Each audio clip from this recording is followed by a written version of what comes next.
थी, बढ़त थी। 1% के आसपास की तेज़ी मिड कैप इंडेक्स में थी और करीब करीब 1.5% के आसपास की तेज़ी स्मॉल कैप इंडेक्स में थी। आज ब्रॉडर बेस्ड मार्केट्स में बाइंग थी, तो एडवांस डिक्लाइन में 600 शेयर अगर गिरने वाले थे तो उसके सामने करीब करीब आपको 1600 शेयर तेज़ी में दिखाई पड़ेंगे, यानी हर एक गिरने वाले शेयर सामने ऑलमोस्ट 3 शेयर जो कि तेज़ी में कामकाज कर रहे थे। आज की जो तेज़ी थी, जो रिकॉर्ड चल रहा है, इस रिकॉर्ड में मेजर कंट्रीब्यूशन जो रहा वो आज आईटी का था, बैंक्स में, प्राइवेट बैंक्स में एचडीएफसी और आईसीआईसीआई का था।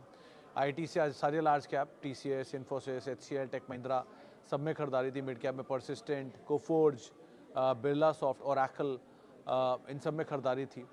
और अब मतलब पहले दिन आपको एचडीएफसी बैंक चलता दिखा, फिर दूसरे दिन आपको रिलायंस चलता दिखा, तीसरे दिन आप आईटी चलना शुरू हो गया, 2 दिन 3 दिन में कहीं आईटीसी दिख जाएगा चलता हुआ या एसबीआई चलता दिख जाएगा, तो इनको आप नज़र रखिएगा।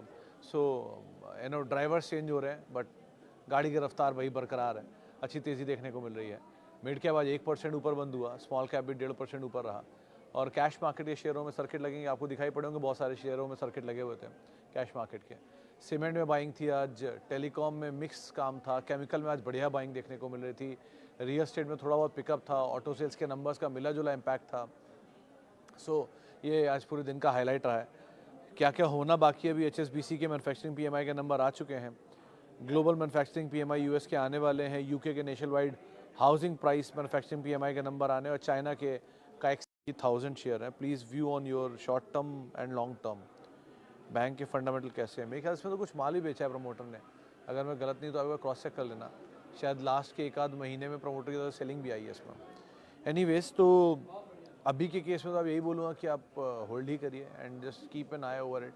क्या क्या नंबर्स चलते हैं, कैसे कैसे चीज़ें रहती हैं। देखिए, कोई भी बैंक और एनबीएफसी के अंदर स्थिति अभी वैल्यूएशन वाइज बहुत ही बेटर दिखाई पड़ रही है। इनफैक्ट एनबीएफसी तो मुझे ज़्यादा बेटर दिखाई पड़ रहा है वैल्यू वाइज, और हो सकता है जो एक सिचुएशन में जहाँ आप वैल्यू ढूंढ रहे हैं वहाँ पे एक अच्छी वैल्यू आपको एनबीएफसी में दिखाई पड़े। आप लोगों को याद होगा वो शारदा मोटर, जो मैं कई दिनों से इसका जिक्र करता रह रहा था कि आप लोग नज़र रखिएगा, अच्छी वैल्यू है, अच्छी वैल्यू है। 2600 रुपये आ गया, 1300 रुपये का शेयर 2600 हो गया, वैल्यू दिखी गई होगी आपको।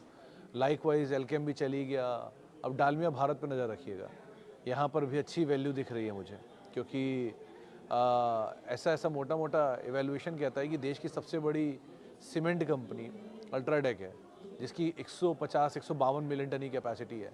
सेकंड नंबर पर आता है श्री, और 3 लाख करोड़ की मार्केट कैप है, 3 lakhs, 1.5 million ton, 3 lakhs, 150 million ton and 3 lakhs.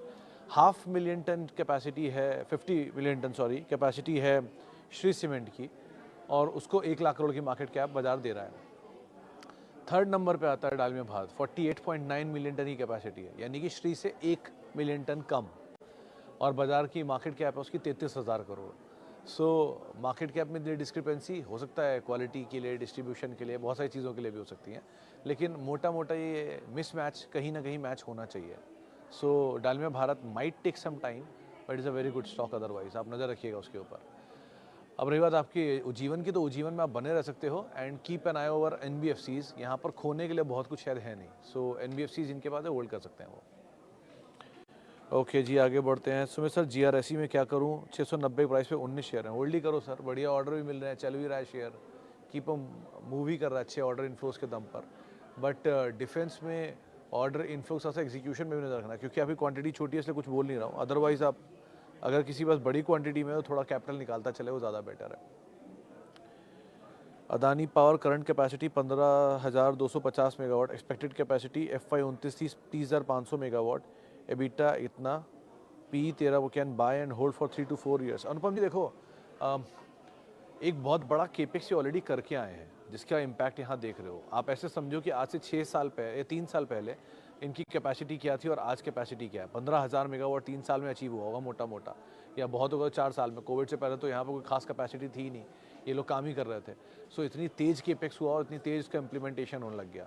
Bull market में आदमी FY 25 में अभी आप खड़े भी नहीं हो, शुरू हो रहा है FY 25, और आप FY 30 की कैपेसिटी की बात कर रहे हो, और वो भी डबल। सो बुल मार्केट में ना हमेशा दूर के ही सकते हो, लॉन्ग ले सकते हो, नीचे मिले तो और ज़्यादा लॉन्ग ले सकते हो, लेकिन इस ट्रिगर को बहुत करीब से पढ़ो तो ज़्यादा बेटर है। इंस्टेड ऑफ FY 30 जाने के आप FY 25 FY 26 का नंबर पढ़ लो, वो ज़्यादा बेटर है आपके लिए, क्योंकि दूर दूर के प्रोजेक्शन सारे भूल जाते हैं जैसे बाजार नीचे आता है तब। सो बुल मार्केट में हमेशा बुलिश स्टोरीज होंगी, बियर मार्केट में सारी बियरिश स्टोरी होती हैं। सो अभी की स्टोरी पे इतना भरोसा अच्छी बात नहीं है, थोड़ा रियलिस्टिक हो जाइए, ज़्यादा बेटर है। लेकिन आप अदरवाइज अपनी पोजीशन को होल्ड भी कर सकते हो, लॉन्ग भी ले सकते हो। अदानी पावर बात हो गई। सुमित सर, सीएमपी पे Adani port and Cochin shipyard, Adani port is better Kartik ji, instead of Adani Cochin shipyard. Cochin भी ठीक है लेकिन बहुत ज़्यादा चला हुआ है। So Adani port seems better, कहीं नीचे मिल जाए या अभी के दाम पे थोड़ा थोड़ा एक्यूमुलेशन एक बार को फिर भी हो सकता है। लेकिन अदरवाइज आउट राइटली लॉन्ग पे मत जाना है, आउट राइटली इतनी बड़े लॉन्ग पे मत जाना, क्योंकि शेयर वो 12 साढ़े 1200 से चला है, 1500 रुपये हो गया। जो नीचे लो था, जो अदानी जिस दिन वो भी ड्रॉप आया था इलेक्शन रिजल्ट में, वो दिन सही था लेने के लिए, तो उसके आसपास जितना मिल जाए उतना अच्छा है।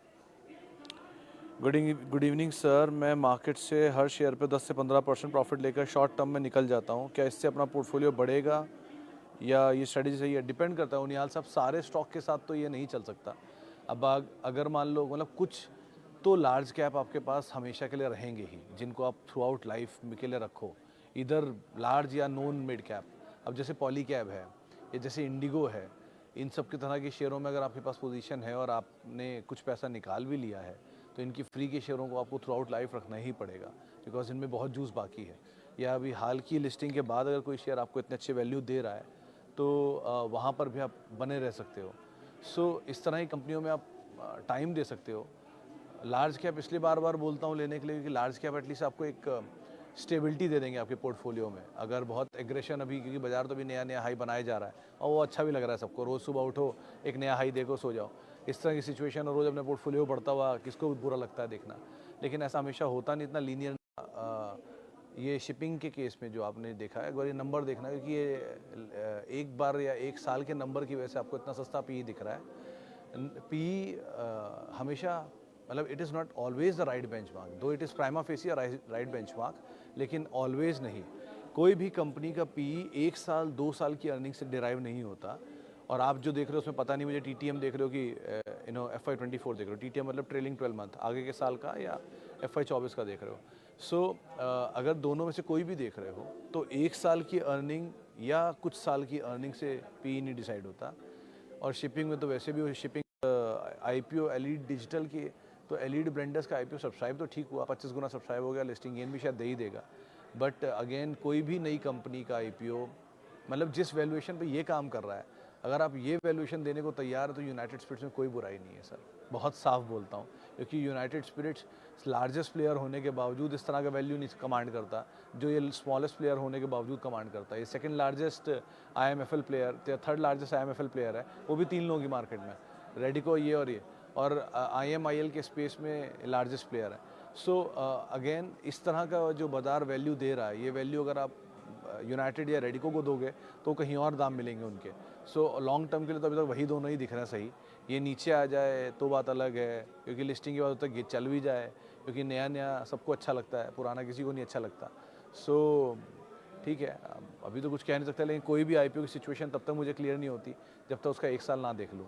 आपके सामने ऐसे n नंबर ऑफ एग्जांपल दे सकता हूँ मैं, जोमेटो के, पेटीएम के, PB फिनटेक के, नायका के, या इवन ये इंडीजीन के, लक्ष्मी ऑर्गेनिक्स के, सब लोग वही IPO हैं जो 2 साल 3 साल के अंदर आए, और बहुत अच्छे अच्छे नाम हैं, बहुत अच्छी अच्छी कंपनियाँ, बहुत अच्छे अच्छे धंधे हैं, लेकिन 2-3 साल में सबने अपना दम तोड़ दिया अलग अलग लेवल पे। सो बेटर इज़ कि आप थोड़ा समय दे दीजिए, चीज़ें क्लियर हो जाएंगी, उसके बाद आप एंटर करते रहिए, कोई दिक्कत नहीं है। फिर आप जोमेटो जैसी स्टोरी दोबारा बनते हुए कोई दिक्कत नहीं होती। बाजार is not for a day और लिस्टिंग और सो आप टाइम दीजिए, अच्छा पैसा बन सकता है इसमें, लेकिन पहले नंबर आ जाए तो ज़्यादा बेटर है। नमस्ते सर, हिंदुस्तान पेट्रोलियम 330 के इर्द गिर्द ले सकता हूँ, BPCL 300 के भाव पे बाय कर सकता हूँ, दोनों PSU सुरक्षित रहेंगे? देखो फरहान सर, दोनों के दोनों में बोनस एडजस्टमेंट हुआ है, और बोनस के बाद ही आपको नीचे मिल रहे हैं। सो अगर आपको ये लग रहा है कि इनके दाम नीचे आ गए हैं, आउटराइटली खरीदारी कर लूँ, तो ये सोच के जाना कि ये बोनस के बाद आए हैं। मीडियम टर्म तो आप एंटर कर सकते हो, लॉन्ग टर्म के लिए अभी थोड़ा और कूल ऑफ होना बाकी है, क्योंकि अभी महंगे हैं। वो HPCL का शायद 2:1 था, 1:2 का बोनस है, और BP का 1:1 है। तो 600 रुपये का तो शेयर अभी भी खड़ा है ना, BP आपके सामने वहीं का वहीं तो खड़ा है। सो थोड़ा करेक्शन तो आने दो ना, ये दाम तो एडजस्टमेंट की वजह से आपको दिख रहा है। सो थोड़ा कूल ऑफ हो जाए तो ज़्यादा बेटर है। मैं मार्केट से अच्छा ही तो हो गया, आगे बढ़ता हूँ। पलाश जी का एक सवाल आया है, किधर गया सवाल? ओके, हाँ Palash here Infy bought at 1900 in year though आपको चलती रहेगी थ्रू आउट लाइफ। खाना खाया तो जिम जाना ही है, फिटनेस करना ही है कुछ ना कुछ। लाइक वाइज आपको अगर इन्वेस्टमेंट मतलब सेविंग किया तो इन्वेस्ट करना ही है, और वो समय समय पर चलेगा। It is the only market जहाँ पर एक आदमी काम करता है और सब लोग खाना खाते हैं।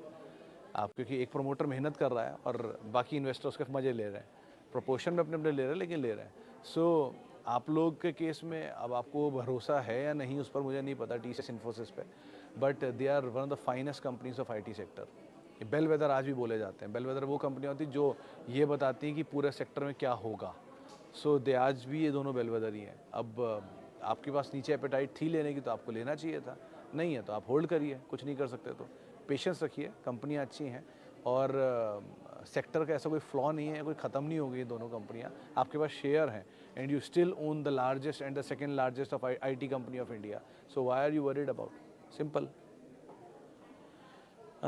Sumit ji, Adani Wilmar, when will the clarity emerge about the holding reduction? Sir, I'm also waiting. Ram sir, जैसे ही मुझे मिलता है कुछ क्लैरिटी इस पे मैं I'll let you know, लेकिन अभी के लिए तो I'm just waiting कैसे कैसे क्लैरिटी आता है। ये पूरा ग्रुप ही कुछ कर रहा है, अदानी ग्रुप, क्योंकि इस ग्रुप के अंदर ही अलग अलग कंपनियों में कंसोलिडेशन चल रहा है और बहुत स्ट्रॉन्ग कंसोलिडेशन चल रहा है।